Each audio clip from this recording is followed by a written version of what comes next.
अल्हम्दुलिल्लाह वहदहु ला शरीक लहु वस्सलातु वस्सलामु अला मन ला नबिय्य बअदा अम्मा बाद फ़अऊज़ु बिल्लाहि मिनश शैतानिर रजीम बिस्मिल्लाहिर रहमानिर रहीम वल अस्रि इन्नल इंसाना लफ़ी खुस्र इल्लल्लज़ीना आमनु व अमिलुस सालिहात व तवासौ बिल हक़्क़ि व तवासौ बिस सब्र। अक़ाइद के हवाला से बात चल रही थी और उस पर गुज़श्ता कल इल्मुल कलाम का माना, इल्मुल कलाम का मौज़ू, इल्मुल कलाम की ग़र्ज़ व गायत ये आपकी खिदमत में पेश किया गया था। आज सबसे पहले अइम्मा इल्मुल कलाम यानी इल्मुल कलाम के इस फ़न के इमाम कौन कौन से गुज़रे हैं।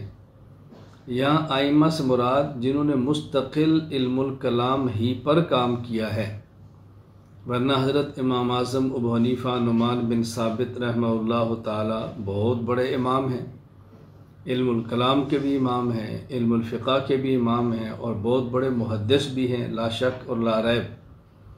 यहाँ अइम्मा इल्मुल कलाम से मुराद यह है बतौर ख़ास वो कि जिनका उठना बैठना चलना फिरना हमा वक्त मेहनत जो असल हुई है वो इल्मुल कलाम पर हुई है।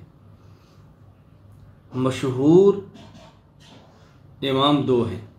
नंबर एक इमाम अबुल हसन अली बिन इस्माइल अल अशअरी अल हम्बली रहमहुल्लाह ताला, वफ़ात सन 324 हिजरी। हज़रत इमाम अबुल हसन अशअरी रहमहुल्लाह ताला हज़रत अबू मूसा अशअरी रज़ी अल्लाह ताला अन्हु की औलाद में से थे। कबीले अशार की तरफ निस्बत की वजह से इनको अशारी कहते हैं। 260 हिजरी में बसरा में पैदा हुए। बचपन में वालिद का इंतकाल हो गया तो इनकी वालिदा मोहतरमा ने मोहम्मद बिन अब्दुल वहाब बिन सलाम अलमारूफ अबू अली जुबाई वफ़ात 303 हिजरी से निकाह कर लिया। ये अबू अली जुबाई उस वक्त के मशहूर मुअतज़िली थे, बल्कि मुअतज़िलियों के मुनाज़िर थे और उनके बहुत बड़े मुहक़्क़िक़ थे। तो हज़रत इमाम अबुल हसन अशअरी रहमहुल्लाह की वालिदा ने चूँकि इनके वालिद की वफ़ात के बाद निकाह अबू अली जुबाई से किया था, तो हज़रत की तरबियत फिर अबू अली जुबाई की गोद में हुई।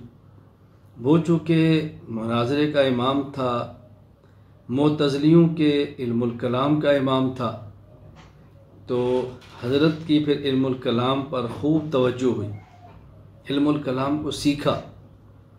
लेकिन आपकी फ़ितरत सलीम थी, तबीयत बड़ी महफूज थी, तो मुअतज़िला की रकीक और बैद अक़ल तावीलात को देखकर आपका दिल उन पर मुतमईन नहीं हुआ, तो उन्होंने मुअतज़िला को छोड़ दिया और अहले सुन्नत वल जमात के मसलक को कबूल फरमाया और ता हयात अहले सुन्नत वल जमात के अक़ाइद का तहफ़्फ़ुज़ और दिफ़ा फरमाते रहे और मुअतज़िला की तरदीद भरपूर की।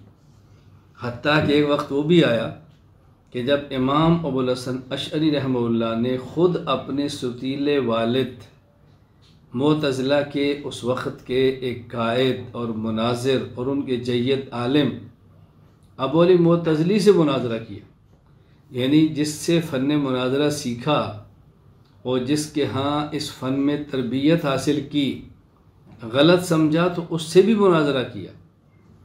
मुनाज़रा का उन्वान क्या था कि मुअतज़िला के यहाँ अस्लह लिल इबाद ये उमूर अल्लाह पाक पर वाजिब है, यानी वो चीज़ें जो बंदे के लिए मुफीद हैं उनको पैदा करना अल्लाह पर वाजिब है। ये उनका नज़रिया है। हम समझते हैं अहले सुन्नत वल जमात के अल्लाह ताला पर कोई चीज़ भी वाजिब नहीं है, कोई लाजिम नहीं है। हाँ, अल्लाह ताला तफस्सुलन अपने करम से अपने फ़ज़ल से अपने चीज़ें लें तो उनका एहसान है, वरना कोई चीज़ उन पर लाजिम नहीं है। लेकिन मुअतज़िला का नज़रिया है कि जो चीज़ बंदा के लिए मुफीद हो उसका पैदा करना अल्लाह ताला के लिए वाजिब है। तो इमाम अबुल हसन अशअरी रहमहुल्लाह ने अबू अली जुबाई से पूछा, अच्छा अब ये बताएं कि 3 आदमी फ़ौत हो गए हैं, 3 भाई हैं, एक बचपन में फ़ौत हुआ है और दो बड़े होकर फौत हुए। जो बड़े हुए उनमें से एक मोती था, अल्लाह का फरमा बरदार, और एक फासिक फाजिर आसी था, अल्लाह का नाफरमान। अब इन तीन के बारे में आप क्या कहते हैं कि वो मासूम बच्चा और दो बड़े, एक नेक और एक फासिक, ये कहाँ जाएंगे? इनको क्या अजर मिलेगा, क्या बदला मिलेगा? तो बोली जुबाई ने कहा कि इनमें जो मुती और फरमा बरदार है इसको तो अल्लाह ताला सवाब और जन्नत देंगे, और जो नाफरमान आसी और फासिक है उसको अल्लाह ताला जहन्नम देंगे। और ये जो बचपन में फौत हुआ इसको ना सवाब, ना इक़ाब, ना जन्नत, ना जहन्नम, कुछ भी नहीं मिलेगा। इमाम अबुल हसन अशरी ने पूछा कि ये जो बच्चा है इसको क्यों नहीं मिलेगी जन्नत या जहन्नम? अगर ये बच्चा अल्लाह ताला से सवाल करे कि या अल्लाह आपने मुझे बचपन में मौत दे दी, मुझे आप बचपन में क्यों मौत दी आपने? मैं बड़ा होता, मैंने एक काम करता तो मैं जन्नत में जाता, तो बचपन में मौत मिली तो मैं जन्नत में नहीं जा सकता। तो क्या अल्लाह ताला क्या जवाब देंगे? तो बोली जुबाई कहने लगे कि अल्लाह ताला इसको जवाब देंगे, हमारे इल्म में था अगर तू बड़ा होता तो नाफरमानी करता और जहन्नम में जाता, इसलिए हमने बचपन में तुझे मौत दी कि तू जहन्नम में न जाए। तो उन्होंने कहा ये जो बड़ा हुआ, नाफरमान हुआ और जहन्नम में गया, अगर ये अल्लाह ताला से पूछ ले कि या अल्लाह मुझे आप बचपन में मौत दे देते, ना मैं बड़ा होकर गुनाह करता ना जहन्नम में जाता, इसको अल्लाह ताला क्या जवाब देंगे? इस पर अबूल जुबाई खामोश हो गया और इसका उसके पास कोई जवाब नहीं था। हज़रत इमाम अबुल हसन अशअरी रहमतुल्लाह ने एतज़ाल से तौबा की, इसको छोड़ दिया, इनके साथियों और शागिर्दों ने भी छोड़ दिया और मुस्तकिल मसलक अहलुस सुन्नत वल जमात कबूल किया और तादम आखिर इसी मसलक के तहफ़्फ़ुज़ और दिफा में लगे रहे। अल्लाह ताला मुझे और आप सबको अहलुस सुन्नत वल जमात के मसलक की पहरेदारी करने की तौफ़ीक़ अता फ़रमाए। इमाम अबुल हसन अशअरी रहमतुल्लाह ताला फ़ुरू में मुक़ल्लिद हैं हज़रत इमाम अहमद बिन मोहम्मद बिन हम्बल रहमतुल्लाह ताला के। हज़रत इमाम अहमद बिन मोहम्मद बिन हम्बल की वफ़ात 241 हिजरी, और ये इमाम अबुल हसन अशअरी रहमतुल्लाह ताला तक़रीबन 300 के लगभग कुतुब के मुसन्निफ़ हैं, जिनको तफसील के साथ इमाम खैरुद्दीन बिन महमूद बिन मोहम्मद अज़्ज़िरकिली वफ़ात 396 हिजरी ने ज़िक्र किया है। अल आलाम में इसको देखा जा सकता है। आपने जो कुतुब तसनीफ़ फरमाई हैं उनमें से मशहूर कुतुब ये हैं अल फ़ुसूल, अल मुजिज़, अल फ़ुसूल, अल मुजिज़, किताबुन फ़ी ख़ल्क़िल आमाल, किताबुन फ़िल इस्तिताअ, किताबुन कबीरुन फ़ी सिफ़ात, किताबुन फ़ी जवाज़ रुयतिल्लाहि बिल अबसार, किताबुन फ़ी रद्द अलल मुजस्सिमा, मक़ालातुल इस्लामिय्यीन व इख्तिलाफ़ुल मुसल्लीन, किताबुन फ़ी रुया, मुख्तसर मदखलिन इला शरह व तफ़सील। आपकी वफ़ात 324 हिजरी में हुई। दूसरे मारूफ़ और मशहूर इमाम इल्मुल कलाम इमाम अबू मंसूर मुहम्मद बिन महमूद मातुरीदी अल हनफ़ी रहमहुल्लाह ताला, हज़रत मावरा उन नहर का एक शहर है समरकंद, उसका गांव है मातुरीद, वहाँ पे पैदा हुए। इस गांव की तरफ निस्बत करते हुए आपको मातुरीदी कहते हैं। इमाम अशरी को कबीले अशअर की तरफ निस्बत की वजह से अशरी कहते हैं, और इमाम अबू मंसूर को अपने गांव मातुरीद की तरफ निस्बत करते हुए मातुरीदी कहते हैं। किसी शख्स की निस्बत अपने कबीले से मारूफ़ होती है, किसी की निस्बत अपने गांव से मारूफ़ होती है, किसी की निस्बत अपने मरकज़ और इदारे से होती है, किसी की निस्बत अपने इमाम से हो जाती है, किसी की निस्बत किसी फ़न की वजह से होती है, किसी की निस्बत किसी काम की वजह से होती है। तो इस तरह मुख्तलिफ़ निस्बतों की वजह से मुख्तलिफ़ आदमी के तारुफ़ और शोहरत हो जाती है, और ये समझना चाहिए फ़लाँ बंदे की निस्बत किस वजह से है। हिंदुस्तान के एक आलिम थे, वफ़ात पा गए हैं, पाकिस्तान तशरीफ़ लाए, हमारी मुलाकात हुई, वापस जाकर उन्होंने मुझ पर एक मज़मून लिखा और उसमें उन्होंने लिखा घुमन की वजह तस्मिया। क्योंकि वो आए थे और मेरे साथ एक उन्होंने तवील सफ़र किया, तो उनको एहसास हुआ कि मैं बहुत ज़्यादा घूमता हूँ, तो उन्होंने ये लिखा कि पाकिस्तान मौलाना इलियास घुमन इतना घूमते हैं कि पाकिस्तान के उलमा ने उनका नाम ही घुमन रख दिए। फिर मैंने उनको फ़ोन करके इत्तला दी कि मेरा जो घुमन ये निस्बत है मेरी, ये मेरी कौम की वजह से है, घूमने की वजह से नहीं है। बल्कि एक मरतबा मुझे किसी का मैसेज आया और बड़ी हमदर्दी और बड़ी मोहब्बत और बड़ी शफ़क़त के साथ कहा कि हमारी गुजारिश है कि आप अपने नाम के साथ घुमन का लफ्ज़ ख़त्म कर दें, इसलिए कि आप बहुत सफ़र करते हैं तो नाम के बंदे पर असर होता है। अगर ये नाम तब्दील करें तो शायद कुछ आपके सवार कम हो जाए, हमें आपके सवार देख को तरस आता है। मैंने उनसे कहा ये तो हमारी सादत है कि अल्लाह ताला दीन के लिए सफ़र करवा दे, और आप मुझे ऐसा मशवरा आपकी तरफ से मिल रहा है कि मैं नाम बदलूँ निस्बत ताकि मेरे सवारी कम हो जाए, ये कैसा मशवरा आपने दिया। खैर मैं सिर्फ अर्ज़ ही कर रहा था कि नाम और निस्बत ये देखना ज़रूरी है कि फ़लाँ बंदे की निस्बत किस वजह से है। हज़रत रहमहुल्लाह ताला के मिजाज में एतदाल और नरमी थी।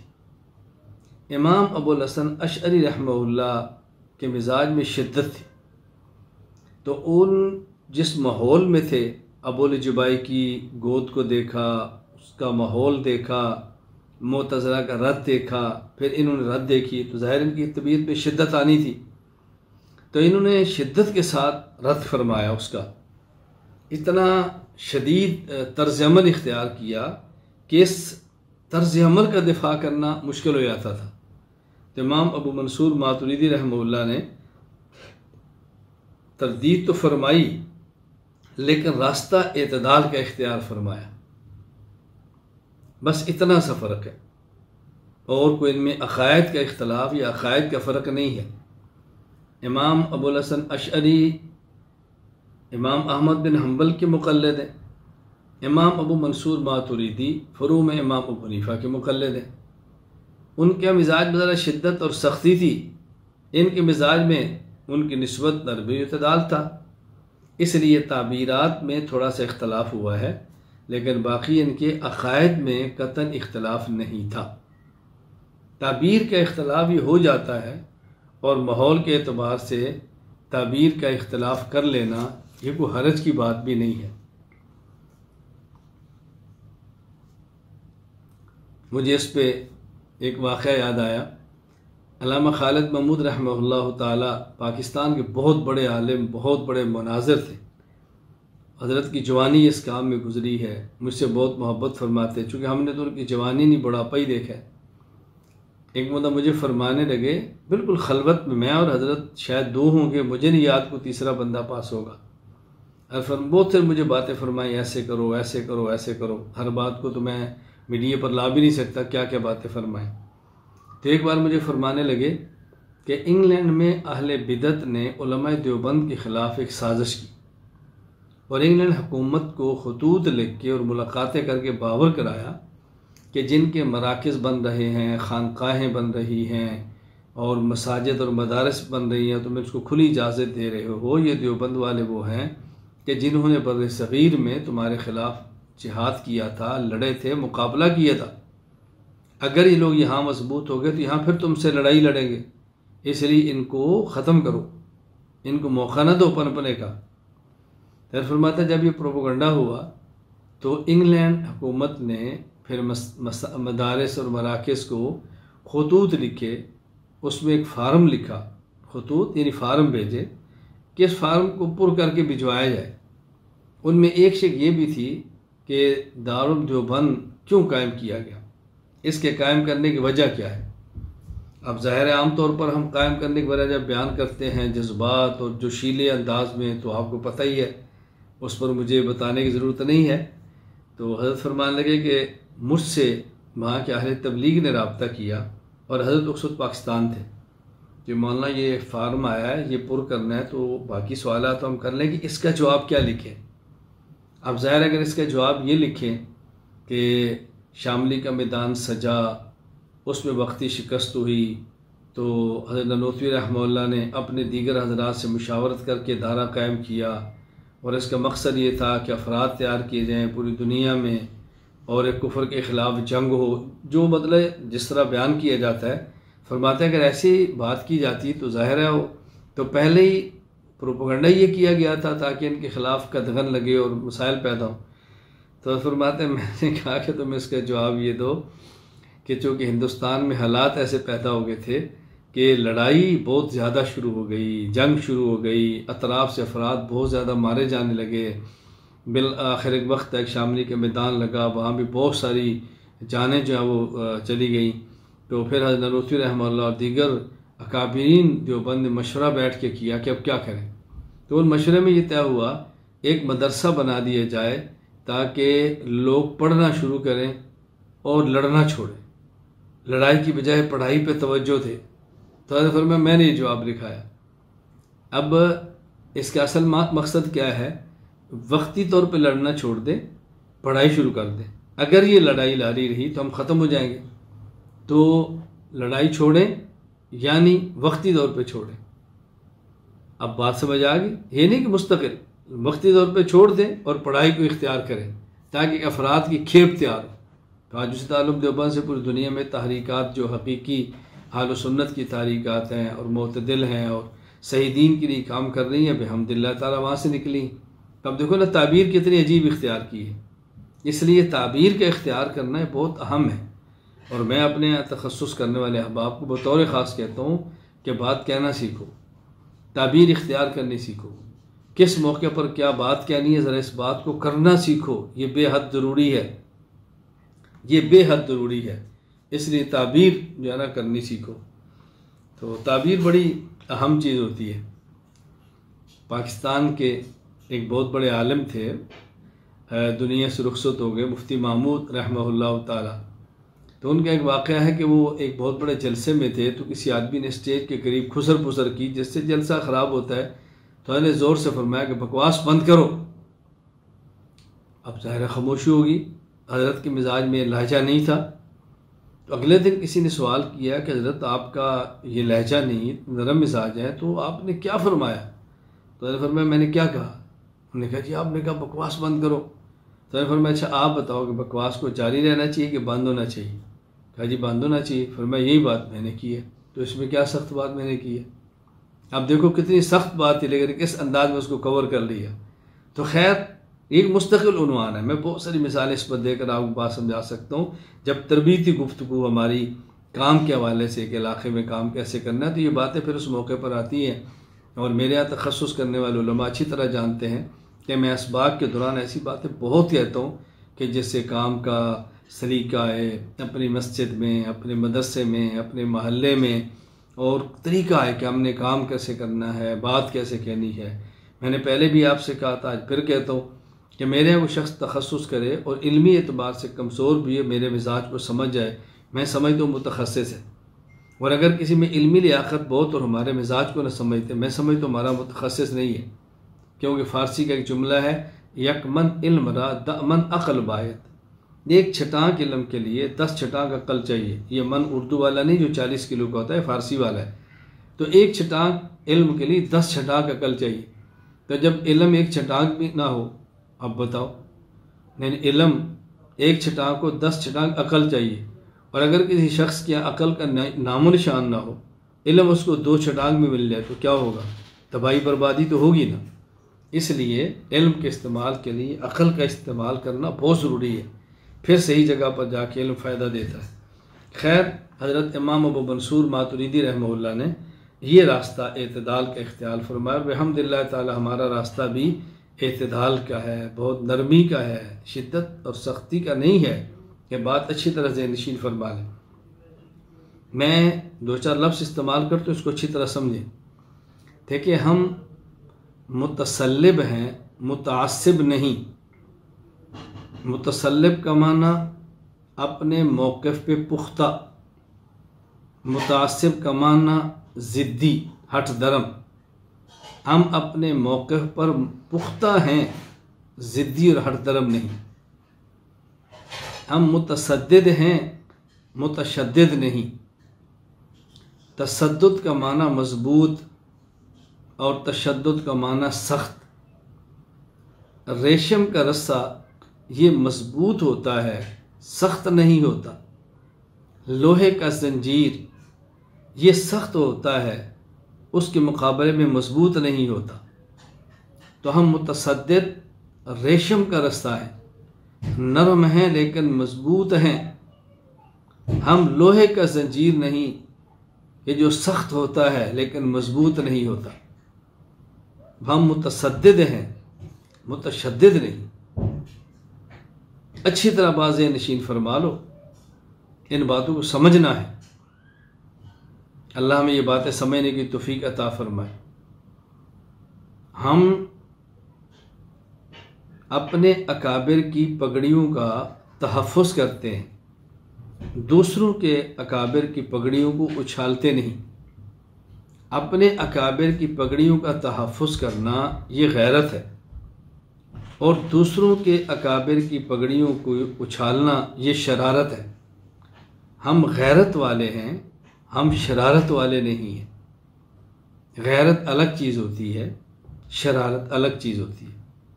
इन बातों को समझने की बहुत अच्छी तरह कोशिश फरमाएं, बहुत अच्छी तरह कोशिश फरमाएं, बहुत अच्छी तरह कोशिश फरमाएं। हज़रत इमाम अबू मंसूर मातुरीदी रहमहुल्लाह ताला ने मुतअद्दिद कुतुब तसानीफ़ फरमाई हैं, जिनमें मारूफ़ कुतुब चंद का मैं ज़िक्र करता हूँ। तावीलात अहले सुन्नत वल जमाआ, किताब तौहीद, किताब रद्द अवाइल अदिल्लत लिल काबी, किताब बयान वहमिल मुअतज़िला, किताब रद्द इमामत लिबाज़ रवाफ़िज़, किताब रद्द अला उसूल करामिता, किताब रद्द उसूल खमसत लिल बाहिली,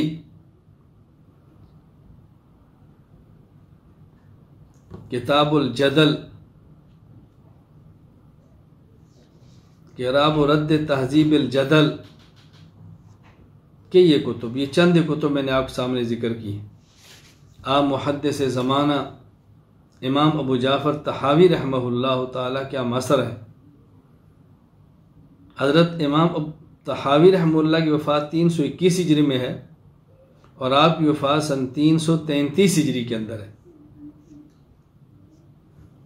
यहाँ एक दो बातें अच्छी तरह समझ लें।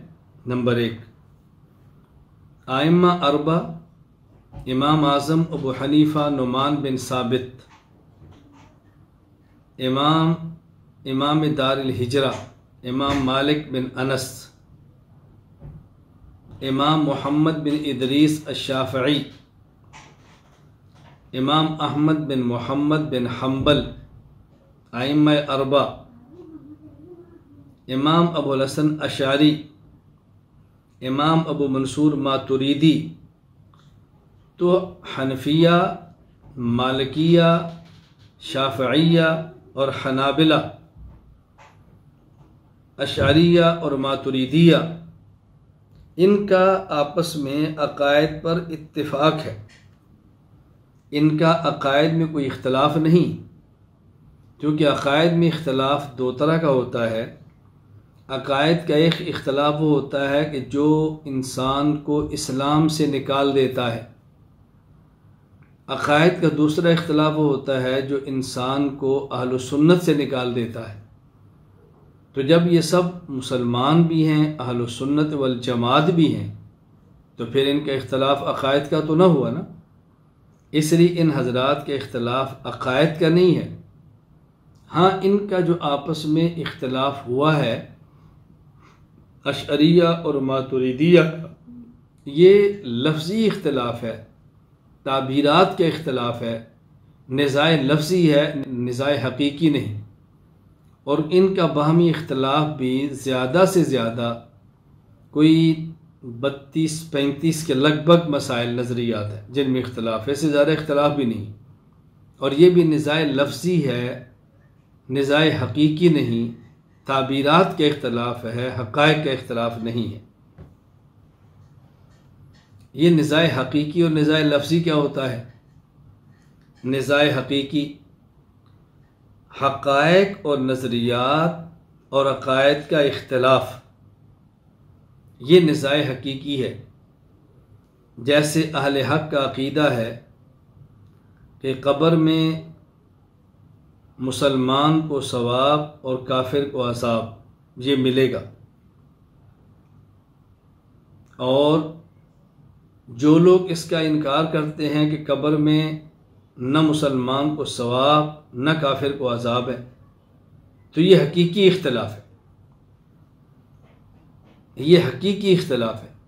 कोई शख्स क़ब्र के सवाब और अज़ाब का इनकार ही कर दे, ऐसे शख्स को मुसलमान कहना बहुत मुश्किल है। मुसलमान मानना बहुत मुश्किल है जो सवाब और अज़ाब का इनकार ही कर दे। ये तो क़त्इयात से साबित है। हाँ, सवाब और अज़ाब क़ब्र का एक मफ़हूम ऐसा है कि जिसके इख्तलाफ पर क़त्इयात के इख्तलाफ नहीं होता, वो ज़न्नियात के इख्तलाफ होता है कि क़ब्र के सवाब और अज़ाब की नौइयत क्या होगी, इसकी तरतीब क्या होगी, आलम क़ब्र किसे कहते हैं, क़ब्र किसे कहते हैं, आलम बरज़ख़ किसे कहते हैं। ये इख्तलाफ ऐसा है कि जो ऐसा इख्तलाफ है कि जिसकी बुनियाद पर इस्लाम और कुफ़र का इख्तलाफ नहीं होता। ये बात अच्छी तरह से नशीन फरमा लें। निज़ाए लफ्ज़ी, अक़ायद, नज़रियात, हक़ाइक़ का इत्तिफ़ाक़ हो, लेकिन ताबीरात का इख्तलाफ। मसलन यही मसला ले लें, सवाब व अज़ाब क़ब्र वाला। अहलुस सुन्नत वल जमात मुतकल्लिमीन का मौक़िफ़ ये है कि क़ब्र में सवाब और अज़ाब ये जिस्म और रूह दोनों को होता है। असालतन रूह और तबान और ज़िमनन जिस्म को होता है। सवाब और अज़ाब असल रूह को होता है और रूह के वास्ता से जिस्म को होता है। जब सवाब व अज़ाब क़ब्र पर बात आएगी तो इंशाअल्लाह शरफ़ बस्त के साथ मैं आपकी खिदमत में पेश करूँगा। मुझे उम्मीद है कि अगर आपने ध्यानत और तवज्जो से इस मसले को वहाँ पढ़ लिया तो सवाब व अज़ाब क़ब्र, हयातुन नबी सल्लल्लाहु अलैहि वसल्लम और समाए मौत वगैरह के मसाइल में आपको कोई उलझन और इश्काल नहीं रहेगा इंशाअल्लाह अज़ीज़। मैं इस तरह इस मसले को खोल दूँगा कि आपको लुत्फ़ आएगा और आपको मज़ा आएगा अक़ीदा पढ़ने में। और ये जो अक़ायद खुश्क होते हैं हम उसको ऐसा तर कर देंगे कि आपको इंशाअल्लाह दिमाग मुअत्तर हो जाएगा, तरोताज़ा हो जाएगा। जब अक़ायद शुरू होंगे तो ये गुफ्तगू तो फिर होगी ना, अभी तो बुनियादी बातें समझाई जा रही। जबकि अहलुस सुन्नत वल जमात सूफिया का मसलक भी यही है कि क़ब्र में सवाब व अज़ाब रूह और जिस्म दोनों को होता है। असलन बिज़ात असालतन रूह को होता है, तबान और ज़िमनन और बिलवास्ता जिस्म को होता है। अब दोनों में फ़र्क क्या है?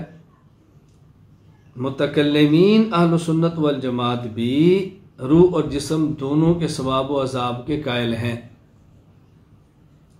और सूफी अहलुस सुन्नत वल जमात भी जिस्म और रूह दोनों के सवाब व अज़ाब के कायल हैं। फ़र्क क्या है कि अहलुस सुन्नत वल जमात का मौक़िफ़ ये होता है मुतकल्लिमीन का कि रूह को जब अज़ाब या सवाब असालतन है और जिस्म को ज़िमनन है, और सूफिया कहते हैं कि सवाब व अज़ाब असल जस्ते मिसाली को होता है। तो अहलुस सुन्नत वल जमात मुतकल्लिमीन रूह को कह रहे हैं और सूफिया अहलुस सुन्नत वल जमात जस्ते मिसाली को कह रहे हैं। सवाल यह है कि सूफिया जस्द मिसाली कहते किसे हैं? जिस्म से जो रूह निकलती है, इस रूह की शक्ल क्या होती है? ये रूह मुतशक्किल बिजसदिल असली होती है, यानी रूह जिस्म से निकलने के बाद वही शक्ल इख्तियार करती है जो जिस्म की होती है। तो इस रूह के मुतशक्किल बिजसदिल असली, यानी इस रूह के जस्दे अंसरी और जस्दे खाकी के मिसल होने की वजह से सूफिया इस रूह को जस्दे मिसाली कहते हैं। अब जिसको मुतकल्लिमीन रूह कह रहे हैं, सूफिया उसी रूह को जस्दे मिसाली कह रहे हैं। तो दोनों रूह के सवाब व अज़ाब के कायल हैं। एक ने रूह का नाम रूह रखा है और एक ने रूह का नाम जस्दे मिसाली रखा है। कहते हैं ना, इबारात ना शत्ता व हुस्न का वाहिदुन। महबूब का हुस्न तो एक ही है, लेकिन उसकी ताबीर करने वाले मुहिब्बीन में के अल्फाज में इख्तलाफ होता है। कोई ये ताबीर लेता है, कोई ये ताबीर लेता है, कोई ये लेता है, कोई ये लेता है। कोई उसके चेहरे को चांद से तशबीह दे देता है, कोई चेहरे को सूरज से तशबीह देता है, कोई महकते फूल से तशबीह दे देता है, कोई पनखड़ी गुलाब की कह देता है। तो अब ये ताबीरात के इख्तलाफ हो रहा है ना। हुस्न के तो सब कायल हैं, लेकिन हुस्न को बयान कैसे करना है, ताबीरात अपनी अपनी हो रही हैं। अब ये जो अहलुस्सुन्नत वल जमात मुतकल्लिमीन, अहलुस्सुन्नत वल जमात सूफिया के दरमियान इख्तलाफ है, ये निज़ाए हकीकी नहीं बल्कि निज़ाए लफ्ज़ी है। देखिए, जब ये बात आपको समझ आ गई तो एक कितना बड़ा अक़ीदे का मसला हल हुआ। आगे जब अपने मकाम पर अक़ीदा बयान होगा, तफसीली बहस वहाँ पे होगी। जब हम कहते हैं ना कि अहलुस्सुन्नत वल जमात अहनाफ देवबंद का अक़ीदा है कि क़ब्र में अज़ाब और सवाब जस्दे अंसरी को होता है ताल्लुक़ रूह के साथ। बाज़ लोग कहते हैं नहीं जी, उलमा देवबंद का तो अक़ीदा इस जस्दे अंसरी को अज़ाब का नहीं, जस्दे मिसाली के अज़ाब का है। दलील, वो दलील में फिर सूफिया के अक़वाल पेश करते हैं। कभी हकीमुल उम्मत अशरफ अली थानवी रहमहुल्लाह की तरफ मंसूब मुंशी अब्दुर्रहमान साहब की तहरीर की हुई किताब हज़रत थानवी के मलफूज़ात अशरफ अल जवाब पेश करते हैं। वहाँ पर कई मरतबा फिर साथियों को पेचीदगी और उलझन होती है, ये क्या, हमने क्या पढ़ा था, ये क्या हुआ। अच्छी तरह बात समझने जो मैंने आपकी खिदमत में पेश की है, ये ज़हन में रखेंगे तो इंशाअल्लाह कभी भी आपको उलझन नहीं होगी। हज़रत शेखुल इस्लाम अल्लामा शबीर अहमद उस्मानी अनव्वर अल्लाहु मरक़दहु, तफसीर उस्मानी सूरह बनी इसराइल आयत नंबर 25, हज़रत फरमाते हैं, जमहूर अहले शरा जिसको रूह कहते हैं वो सूफिया के नज़दीक बदन मिसाली से मौसूम है जो बदन मादी में हुलूल करता है। अब देखो, ये जस्दे मिसाली उसी रूह को कह रहे हैं, किसी और चीज़ को नहीं फरमा रहे। उलझन ख़त्म होगी। तो ये निज़ाए हकीकी है नहीं बल्कि निज़ाए लफ्ज़ी है। तो मैंने अर्ज़ किया था कि निज़ा हकीकी होता है और एक निज़ा लफ्ज़ी होता है, दोनों में फ़र्क अच्छी तरह समझ लें। यह एक इश्काल है। इश्काल ये है कि आप ख़ुद को हनफी कहते हैं, ख़ुद को इमाम अबू हनीफा रहमतुल्लाह का मुक़ल्लिद कहते हैं। तो जब आप इमाम अबू हनीफा रहमतुल्लाह के मुक़ल्लिद हैं, हनफी हैं, तो फिर ख़ुद को मातुरीदी क्यों कहते हैं? तो क्या आप अक़ायद में इमाम अबू मंसूर मातुरीदी के मुक़ल्लिद हैं? इमाम हनीफा को अक़ायद नहीं आते थे, तो जब मुक़ल्लिद उनके हैं तो फिर ख़ुद को मातुरीदी क्यों कहते हैं? ये बात अच्छी तरह से नशीन फरमा लें। इमाम अबू हनीफा रहमतुल्लाह को अक़ायद आते थे, वो अक़ायद समझाते थे, अक़ायद पर मुनाज़रा करते थे। अपने दौर में वो अक़ायद की ताबीरात और अक़ायद पर गुफ्तगू के बेताज बादशाह थे। बड़े बड़े सूरमा आए हैं गुफ्तगू के लिए, लेकिन मुँह की खाई है। हज़रत इमाम अबू हनीफा रहमतुल्लाह अलैह किताब अल फ़िक़्हुल अकबर, ये अक़ायद की किताब है जो इस उन्वान पर अव्वल तरीन, मुख्तसर तरीन और जामे तरीन किताब है। हमने इसलिए अल फ़िक़्हुल अकबर को गुज़श्ता साल कई एक ममालिक के उलमा को पढ़ाया ताकि ये ज़हन बने कि अल फ़िक़्हुल अकबर किताब इमाम साहब की है। हमने अपनी किताबों को नज़रअंदाज किया है तो हमारा कसूर है ना। अपनी कुतुब मैदान में लाए। अपने इमामों को लाएं, अपने आइम्मा के उलूम को लाएं, फिर आपको लुत्फ़ आएगा काम करने का। तो इमाम अबू मंसूर मातुरीदी रहमतुल्लाह के मुक़ल्लिद नहीं, हम मुक़ल्लिद तो इमाम आज़म अबू हनीफ़ा रहमतुल्लाह ताला के हैं। जब ये हम कहते हैं हम उसूल और फ़ुरू दोनों में इमाम अबू हनीफ़ा के मुक़ल्लिद हैं, तो यहाँ उसूल का माना अक़ायद नहीं, बल्कि वो क़वानीन, कुल्लियात और ज़ाब्ते हैं जिनसे फ़िक़ही मसाइल मुस्तंबत होते हैं। तो उसूल से मुराद अक़वाइद और फ़ुरू से मुराद मसाइल, यानी हम इज्तिहादी उसूल क़वानीन में और इज्तिहादी फ़ुरू और मसाइल दोनों में हज़रत इमाम आज़म अबू हनीफ़ा नुमान बिन साबित रहमतुल्लाह ताला के मुक़ल्लिद हैं। मातुरीदी कहने की वजह, जिस दौर में मुअतज़िला का उरूज था और मुअतज़िला अहल सुन्नत का रद्द फरमा रहे थे, उनके मुकाबले में जो मैदान में उतरे वो थे इमाम अबुल हसन अशअरी, इमाम अबू मंसूर मातुरीदी। तो हम अपनी निस्बत अशअरी या मातुरीदी जो करते हैं वो हनफियत के मुकाबले में नहीं, बल्कि एतज़ाल और मुअतज़िला के मुकाबले में, यानी हम मुअतज़िली नहीं हैं, हम अशअरी हैं, हम मुअतज़िली नहीं हैं, हम मातुरीदी हैं। तो ये मातुरीदी और अशअरी की निस्बत ये हनफियत के मुकाबले में नहीं है, बल्कि मुअतज़िला के मुकाबले में है। मैं इसकी मिसाल देता हूँ। जैसे हम ख़ुद को देवबंदी कहते हैं, मैं तो अपनी निस्बत देवबंदीयत वाली पर फ़ख्र करता हूँ। ना मालूम लोग क्यों नज़रें झुका लेते हैं, ना मालूम क्यों रिवर्स गेयर लगा लेते हैं, ना मालूम क्यों झिझक इख्तियार करते हैं। पढ़ा अल्लाहु अकबर अकाबिरीन देवबंद के मदारस में, खाया अकाबिरीन देवबंद के मदारस में, शोहरत अकाबिरीन देवबंद के सदक़े, कबूलियत देवबंद के सदक़े, मामिनीन देवबंद से निस्बत करने वाले।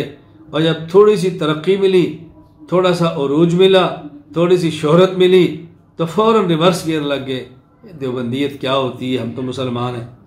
ये बात तुम उस वक़्त कहते जब तुम्हारा आगाज़ था, ये उस वक़्त कहते जब पढ़ने के लिए गए थे।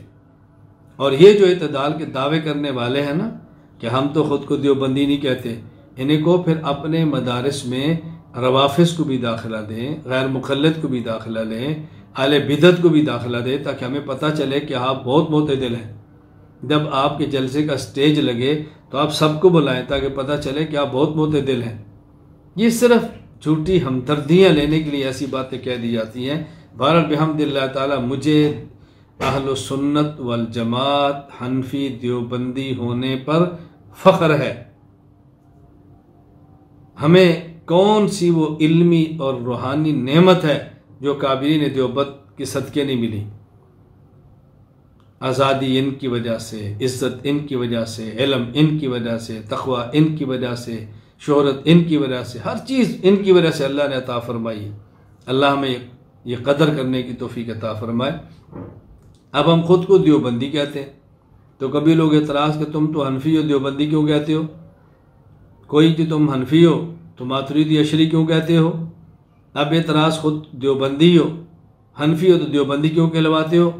हम कहते हैं भी हम अहल सुन्नत वल जमात हनफी हैं, लेकिन हमारे इस बर्रो-सग़ीर पाक व हिंद में एक तबका ऐसा पैदा हुआ जिन्होंने ख़ुद को अहल सुन्नत वल जमात हनफी कहा, लेकिन ताबीरात उन्होंने वो इख्तियार की, अक़ायद की तशरीहात वो इख्तियार की, और मसाइल में वो मसाइल इख्तियार किए कि जो अकाबिरीन उलमाए देवबंद के नहीं थे, बल्कि अहमद रज़ा ख़ान बरेली, उल्टे बास बरेली वाले उनके थे। तो उन्होंने अपनी निस्बत उनकी तरफ की और बरेलवी कहलाने लगे, हमने निस्बत इनकी तरफ की तो देवबंदी कहलवाने लगे। हमारा लहजा तल्ख नहीं है, फतवाबाजी नहीं है, बुरा भला वाली बात नहीं है। उनको अपने आला हज़रत से प्यार है, निस्बत वहाँ करते हैं। हमें अपने अकाबिरीन से प्यार निस्बत यहाँ करते हैं। हर एक को अपने अपने अकाबिर से मोहब्बत है, ठीक है, उनको अपने अकाबिर से मोहब्बत मुबारक, हमें अपने अकाबिर मोहब्बत से मुबारक। इसमें लड़ाई झगड़े की बात तो नहीं है ना। बाद हम ख़ुद को देवबंदी जो कहते हैं, ये हनफी के मुकाबले में नहीं, ये हमारा देवबंदी कहलवाना ख़ुद को बर्र सग़ीर पाक व हिंद में जो तबका पैदा हुआ बरेलवी, उनके मुकाबले में था। और उनसे भी हमारी कोई टक्कर, कोई तशद्दुद, कोई फड्डा, कोई धौंध धांसरी नहीं है। इल्मी इख्तलाफ है, उनकी अपनी राय, हमारी अपनी राय। फ़ैसले क़यामत के दिन हो जाएंगे, राय उनकी ठीक थी, राय हमारी ठीक थी। बहरहाल हमारा जो इख्तलाफ है वो दलील की बुनियाद पर है, अक़ीदे की बुनियाद पर है, ज़िद्द और इनाद की बुनियाद पर नहीं है। अल्लाह ताला हमें ये बात समझने की तौफ़ीक़ अता फ़रमाए। यहाँ एक बतौर फ़ायदा बात अच्छी तरह समझ लें, ये जो लफ्ज़ उसूल है इसके कई माने हैं। कभी उसूल उन कवायद और कुल्लियात के लिए इस्तेमाल होता है जिससे फ़िक़ही मसाइल का इस्तिंबात होता है, और उस मुस्तंबत शुदा फ़िक़ही मसाइल को फ़ुरू कहते हैं। और कभी उसूल का लफ्ज़ अक़ायद के लिए इस्तेमाल होता है और उनके मुकाबले में फ़ुरू का लफ्ज़ आता है जो मसाइल के माना में इस्तेमाल है। उसूल से मुराद अक़ायद और फ़ुरू से मुराद मसाइल। और कभी उसूल उन कवायद के लिए इस्तेमाल होता है जो कवायद किसी फ़न के कवानीन और कुल्लियात होते हैं, जिन कवायद पर उस फ़न का मदार होता है, जो कवायद उस फ़न की बुनियाद होते हैं, उसे कहते हैं ये इस फ़न की उसूल है। तो कभी उसूल से मुराद अक़ायद और मुकाबले में फ़ुरू और यानी मसआमाल, और कभी उसूल से मुराद क़वाइद, क़वानीन और मुकाबले में फ़ुरू यानी फ़िक़ही मसाइल, और कभी उसूल से मुराद वो क़वाइद, क़वानीन और कुल्लियात जो किसी फ़न की बुनियाद होते हैं। तो ये उसूल का माना कई उसूल का लफ्ज़ कई मानी में आता है। नंबर 1 क़वानीन और क़वाइद और कुल्लियात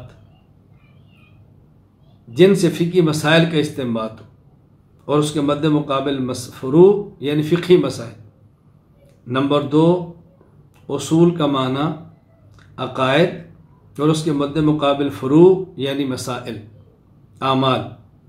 नंबर 3 उसूल का माना वो क़वाइद, क़वानीन, वो कुल्लियात जो किसी फ़न की बुनियाद होते हैं और उनको उस फ़न के उसूल कहा जाता है। उसी पर उस फ़न का मदार है, उसी पर उस फ़न की बुनियाद है, और फ़न उसी पे आगे मुकम्मल चलता है। एक है अशाइरा, फिर मातुरीदिया, और एक है मुअतज़िला। ये मुअतज़िला कब से शुरू है, इसका बानी कौन है, बुनियादी नज़रिया क्या है, इख्तलाफ कहाँ से शुरू हुआ। हज़रत इमाम हसन बसरी रहमहुल्लाह ताला वफ़ात 110 हिजरी। इनकी दरसगाह में एक शागिर्द थे अबू हुज़ैफ़ा वासिल बिन अता ग़ज़्ज़ाल, वफ़ात 131 हिजरी। हज़रत के शागिर्द थे इमाम बसरी के, और उनकी दरसगाह में थे। उसने ये मौक़िफ़ इख्तियार किया कि कबीरा गुनाह का मुर्तकिब ईमान से निकल जाता है मगर कुफ्र में दाखिल नहीं होता, तो ये इसे कहते हैं अलमंजिला बैन अलमंजिलतैन, यानी मुसलमान भी नहीं रहता और काफिर भी नहीं होता, ये दरमियान में लटका रहता है। जब इसने नज़रिया इख्तियार किया, हज़रत हसन बसरी रहमतुल्लाह फरमाने लगे क़द एतज़ला अन्ना, ये शख्स हमसे अलग हो गया है। एतज़ाल अलग होना, अलग हो गया है। उस वक्त से इनका नाम फिर मुअतज़िला रख गया, लेकिन ये ख़ुद को असहाबुल अदल व तौहीद कहते थे। अल्लामा सादुद्दीन तफ्ताज़ानी रहमतुल्लाह ताला वफ़ात सन 792 हिजरी शरह अक़ाइद नस्फिया में तहरीर फरमाते हैं, लिअन्न रईसहुम वासिल इब्न अता एतज़ला अन मजलिसिल हसन अल बसरी रहमहुल्लाह व युक़र्रिरु अन्न मन इर्तकबल कबीरत लैसा बिमुमिन वला काफिर व युस्बितुल मंज़िलत बैनल मंज़िलतैन फ़क़ाल अल हसन क़द एतज़ला अन्ना फ़सम्मुल मुअतज़िला व हुम सम्मू अनफुसहुम अस्हाबल अदल व तौहीद। यही जो बात मैंने अभी की है कि इन्होंने अपना नाम अस्हाबुल अदल व तौहीद रखा, लेकिन अहलुस सुन्नत इनको मुअतज़िला कहते थे। तो ये मुअतज़िला की आगाज़ है जो अहलुस सुन्नत वल जमात के मुकाबले में है। अल्लाह ताला हमें अहलुस सुन्नत वल जमात के मसलक का, पाबंद रखे, कारबंद रखे, इनका खादिम रखे। अल्लाह इसी पर ज़िंदगी दे, इसी पर मौत अता फ़रमाए। व आखिर दावाना अनिल हम्दुलिल्लाहि रब्बिल आलमीन।